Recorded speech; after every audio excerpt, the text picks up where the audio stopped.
Hello, good morning, students. So, in continuation with our previous lecture, we are going to start Raman spectroscopy part 2. Here, as we have discussed about anti-Stokes lines, Rayleigh lines, and the Stokes lines, we must know about the Rayleigh line. Rayleigh line क्या होती है? The standard line is known as Rayleigh line. उसके बाद जिसकी energy decrease है that means energy railing से कम energy है which is indicated as stock lines, और रेलिंग से एनर्जी ज़्यादा आएगी उसको क्या कहेंगे? Anti stock lines. As you can see in the diagram the highest energies of anti Stokes line, then energy of Rayling's line, then energy of Stokes line. In the reverse order, as you know, the wavelength and energy are the inversely proportional with the which each other. जैसे जिसकी energy सबसे highest है, जैसे अपन ने क्या कहा, सबसे हाईएस्ट एनर्जी किसकी होती है?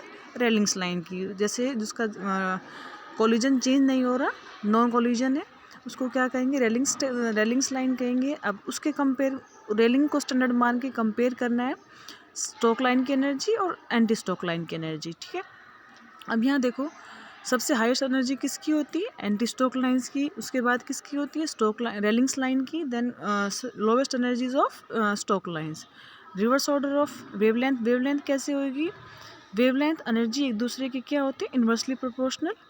So the lowest energy of Stokes line will be of highest wavelength. That means order of energy is anti-Stokes, Raylings and Stokes lines, and the order of wavelength will be Stokes line, Rayleigh and anti-Stokes line. So this was our last previous lecture. उसके बाद in continuation with the previous lecture, so we have to find the value of energy and value of wavelength of in the following numericals. Suppose we are taken these are the energy level. N is equal to, you can see the diagram in the left hand side, N is equal to 0 1 2 3, and here is the highest level is virtual level. So h mu means the energy given is in the h nu form. Highest energy N is equal to 0 1 2. जैसे Stokes lines की energy suppose करो molecule present था N is equal to zero level पे, तो molecule ने क्या की? Energy absorb करी और मोलिक्यूल क्या चला गया? वर्चुअल लेवल पे. वर्चुअल लेवल से मोलिक्यूल वापस N is equal to N level पे आया. दैट मीन्स जो एनर्जी का डिफरेंस है, दैट मीन्स मोलिक्यूल को वापस आना कहाँ चाहिए था? N is equal to 0 level पे. आया कहाँ पे? N is equal to 1 level पे. That means N1 is equal to final and 0 is equal to initial. Final minus initial, that means difference is delta E. So the value of Stokes line will be equal to h nu, that means energy given it can be 50 40. Suppose अपन ने क्या की energy दी है? अपन ने 50 दी है, तो 50 में से क्या माइनस करो? h nu को माइनस करो. That energy will be 50 minus h nu, 50 minus delta E. Delta energy क्या होता है? Difference in the energy. So अब इसको फाइंड कैसे करेंगे?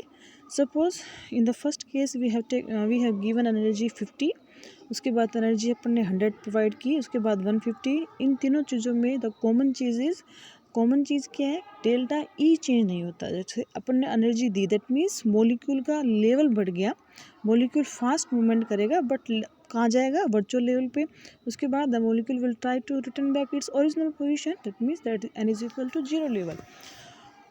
Next, so suppose we have to calculate the value of anti-Stokes line. रेलिंग्स अपन को दी हुई है, स्टोक लाइन अपन को निकालनी है. उसके कंपेयर में क्या निकाल लेंगे? Anti Stokes line. Because anti Stokes line you can see in this diagram the standard line, you can see in the diagram delta E. जिस मिडल लाइन है वो क्या है? रेलिंग की स्कैटरिंग है, और जो लेफ्ट हैंड साइड है वो स्टोक लाइन है, राइट हैंड साइड है वो एंटी स्टोक लाइन है. तो जितना डिफरेंस, द डिफरेंस बिटवीन रेलिंग line and the Stokes line, it is known as delta E, and the difference between Rayleigh line and the anti-Stokes line is known as delta E. And this difference in the Raman spectroscopy, this difference is known as Raman shift. जितनी Raman shift, suppose उसमें क्या करना है? Delta E क्या हो गया? Raman shift हो गई. द डिफरेंस बिटवीन रेलिंग लाइन एंड स्टोक लाइन, उसको क्या कहोगे? Delta E. उसको क्या करना है? रेलिंग से माइनस करना है कि उसकी एनर्जी डेल्टा ई के बराबर कम हो गई. अगर सेम वैल्यू को delta E which is known as Raman shift, उसको क्या कर दोगे? ऐड कर दोगे, उसको क्या कहोगे? Anti Stokes. So in this diagram, as we have know, as you can see, the value of energy is equal to h nu, and the value of energy h nu क्या होता है, c by lambda होता है, और c by lambda क्या होता है, c by आपको पता है 1 by lambda क्या होता है, that is equal to v bar, frequency bar. So the first you can see the relationship of energy is equal to h nu, energy is equal to h c by lambda, and energy is equal to h c nu bar. That means nu bar क्या होता है, nu bar is equal to 1 by lambda, inversely proportional of wavelength. अब lambda की unit क्या होती है, lambda is wavelength. You can see wavelength is always measured in the metrical scale. Length की जो स्केल होती है, लेंथ के जो पैरामीटर होते हैं उसमें इसको मेजर करते हैं. It can be metre, centimetre, nanometre, angstrom, picometer. The unit will be of length will be like this. So the relation of, अब देखो एनर्जी की यूनिट क्या होती है, जूल्स होती है. फ्रीक्वेंसी किस में मिलती है, हर्ट्स में या सेंटीमीटर इनवर्स में. E इज इक्वल टू क्या होता है, एच सी बाई लैम्डा. अब देखो इन सब की क्या करो, यूनिट्स को पुट करो in the given formula. H is equal to, H Planck's constant है, C किस में मिलेगा, मीटर पर सेकंड में, सेंटीमीटर पर सेकंड में. वेवलेंथ किस में मिलती है, centimetre, metre, nanometre, picometre, angstrom. इन सब की यूनिट को फिक्स करो, इनको फॉलोइंग गिवन फॉर्मूला में पुट करो. So you can see in this diagram, देखो इससे इस फॉलोइंग डायग्राम से क्या कंक्लूजन आया कि एनर्जी डायरेक्टली प्रोपोर्शनल होती है फ्रीक्वेंसी की. एच सब में कांस्टेंट है, सी की वैल्यू भी कांस्टेंट होती है, कि एनर्जी डायरेक्टली प्रोपोर्शनल है फ्रीक्वेंसी के और वेव नंबर के. यू कैन सी, और एनर्जी इन्वर्सली प्रोपोर्शनल है किसके, वेवलेंथ के.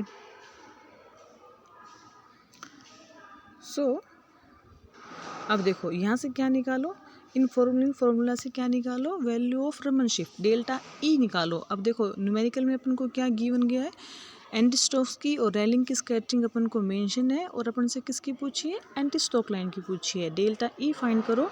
डेल्टा ई फाइंड करने से क्या होगा, डेल्टा ई फाइंड करने से वैल्यू ऑफ रमन शिफ्ट होगी. वैल्यू ऑफ रमन शिफ्ट अपन को मिली. रमन शिफ्ट से क्या निकला गई कि जितनी अपन को स्टोक लाइन की डिफरेंस दी वैल्यू दी गई है, इसको फाइंड करो. उसके बाद क्या करोगे, जितनी वैल्यू ई की आएगी उसको क्या निकालोगे, उसी वैल्यू को रेलिंग स्कैटरिंग में ऐड कर दो. The you can find the value of anti Stokes line. So this was our lecture of Raman spectroscopy part 2. I hope you will enjoy it. Thank you very much.